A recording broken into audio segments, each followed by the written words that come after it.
Welcome to Make Something. How are you doing? Today I'm going to take you through the crazy journey that I had to go through to learn how to make this super curvy drink stand. And today's video is brought to us by Squarespace. This is going to be a good one.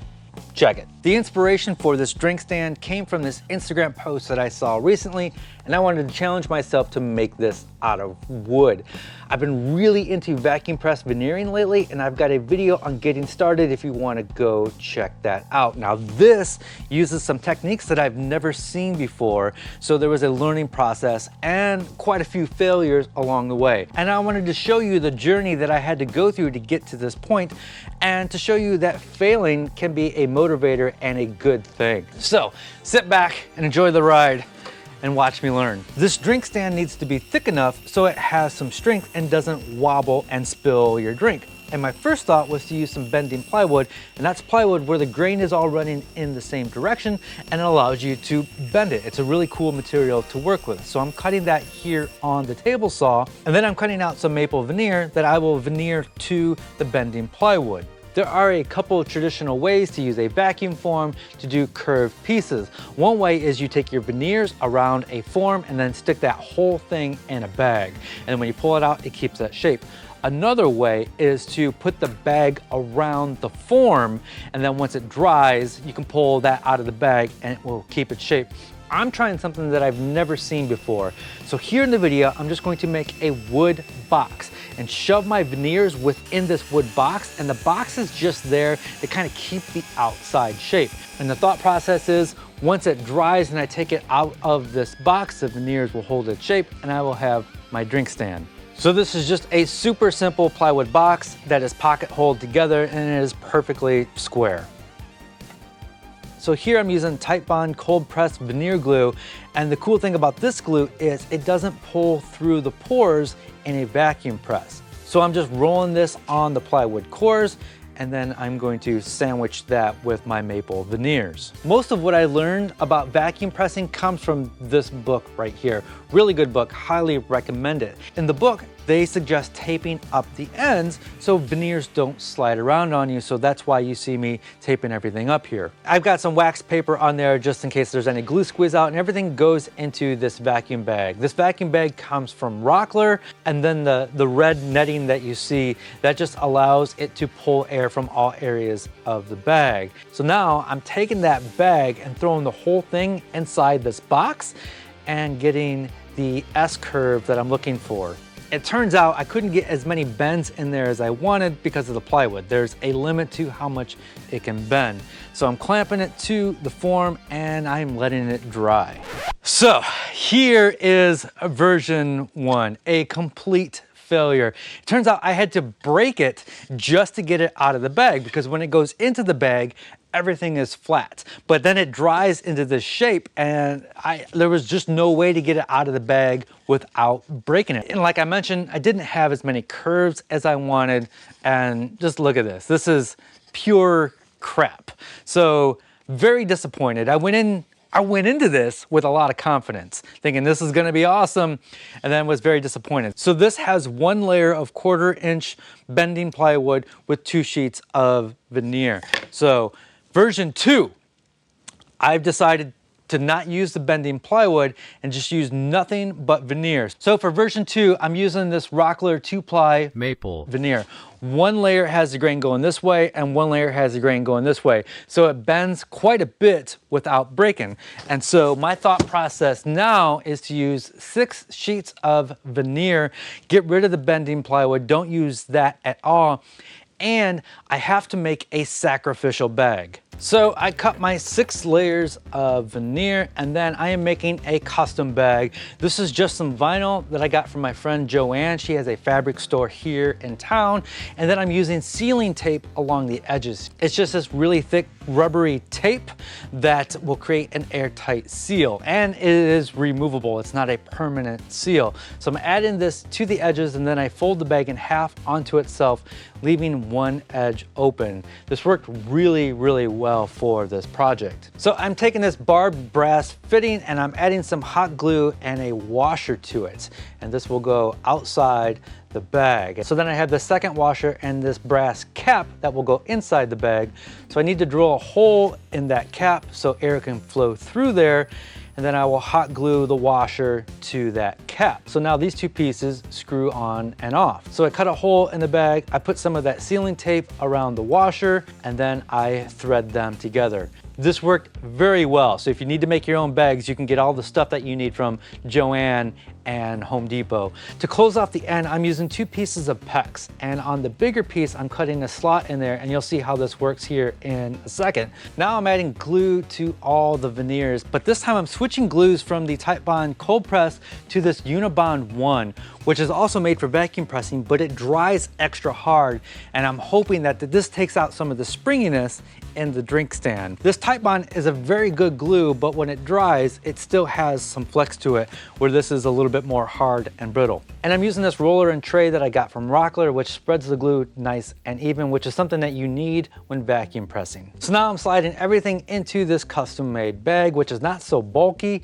And again, I've taped up the ends and added the red netting. That way you can pull air from all areas of the bag. Then I wrap the open end of the bag around a smaller piece of PEX, and then the bigger piece snaps into place, creating an airtight seal. Now everything goes back into the box, and I was able to get that extra bend in there like I was originally hoping to do so, and I'm clamping everything to the box so it stays in place. The one thing that I realized, and I'm just following the directions in the book, is I taped the ends, because that's what you typically do, but because this has so many curves that cause binding, so I quickly tried to take everything out of the bag and reposition it, but the glue had already set, and I realized that this was failure number 2. There was nothing I could do, so I just threw it back into the form and let it dry, and here it is. So I've got a bind down here and then a bind here, and that is just because I taped the ends. We got the first one, complete failure. We got the second one, kind of like a proof of concept. I know that this is going to work,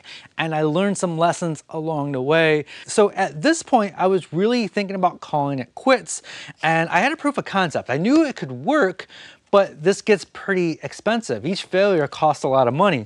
What a terrible journey it would be for me to just call it quits.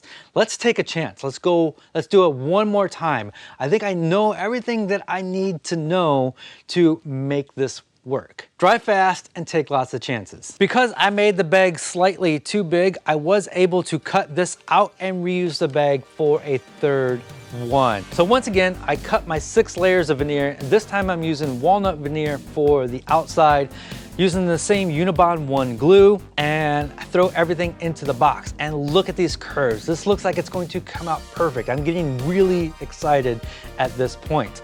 And so once it dries, I pop it out of the box, and I can see that it has held its shape almost perfectly. There's a little bit of flex, more flex than I expected, but we're gonna work on that. So I cut the sealing tape off and pull out the piece, and I did save the bag because I might be able to get some good use out of that later. And then took a hand plane and cleaned up the edges, and then used the disc sander for the 2 ends. Oh my goodness, it finally worked after 3 attempts. And we're gonna finish this up here, add some final touches, and stiffen up the whole chassis here in a second. But first, I would like to tell you about today's sponsor, and that is Squarespace. There are 4 reasons why I absolutely love Squarespace. Number 1 is I am a one-person business. I don't have time to fiddle with code, cloud, backend, and developing a website. I used to be a professional web developer. I don't have time for that anymore. Squarespace allows me to focus on the important things in my business. Number 2, part of my business is selling digital items like PDFs as well as merchandise. And Squarespace allows me to do that. And I use a really cool print-on-demand service called Printful that integrates seamlessly with my Squarespace site. And number 3, they have a really cool e-blast system that I get to use for my email subscribers. I can take posts from my website, bring them seamlessly into an email, no effort, hardly any effort at all, and then blast that out and let people know I have a new video or about new events coming up. Number 4 is I host my domain through Squarespace as well. All of these features just work seamlessly together, and it makes my life so much easier. So even if they weren't a sponsor, I would still be using Squarespace. In fact, I was using Squarespace before they were a sponsor, and I used to be a professional web developer, and I decided to switch to Squarespace to focus on what matters for my business. So visit squarespace.com, and when you're ready to launch, visit squarespace.com/makesomething for 10% off your first purchase.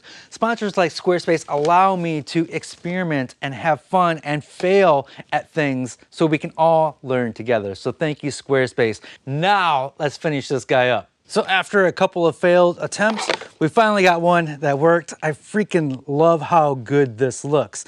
You can see there's a little springiness to there.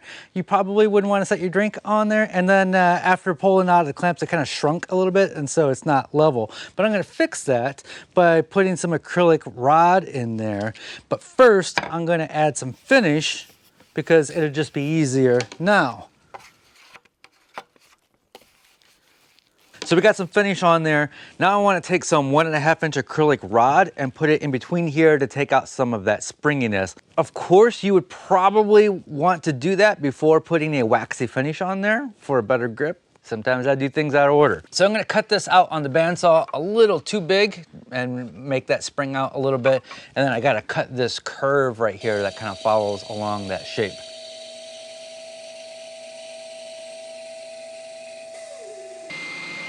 I put some tape on there just so I wouldn't scratch it all up.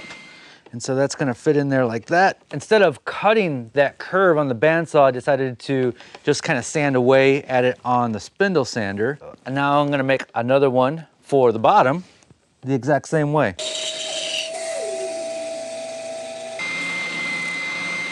So I put some tape along there so I have a registration point so I know exactly where to put this.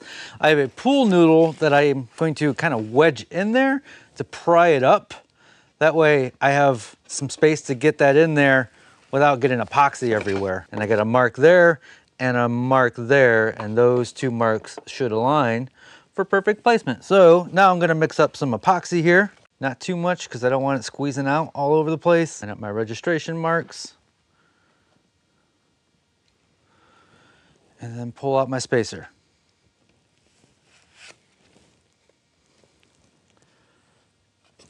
And son of a gun, we got a little squeeze out. Now we just got to get that bottom one in line, do the same thing. It's about right.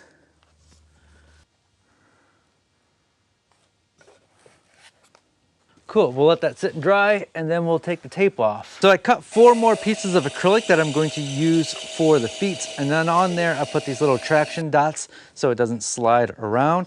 I'm just going to use some CA glue. I'm not real sure that this glue is going to hold to this finish. If it doesn't, we'll figure out what to do. We'll fix it. I'm a woodworker. I can figure things out. I think it's gonna hold good enough for this project. I did think about making a custom coaster just for this that would be permanently attached to it, but then I decided I'm gonna make another video just about making coasters. And of course, we're gonna push the coaster making techniques to the limits and do something crazy, so look forward to that. Over on Patreon, I have a weekly show called Sundays with Dave, tentative title, where we talk about behind the scenes stuff and what goes through my thought process. Patrons also get access to our private Discord server. Watch this video next to take your woodworking to the next level and get started in vacuum pressing. As always, be safe, have fun, stay passionate, and make something.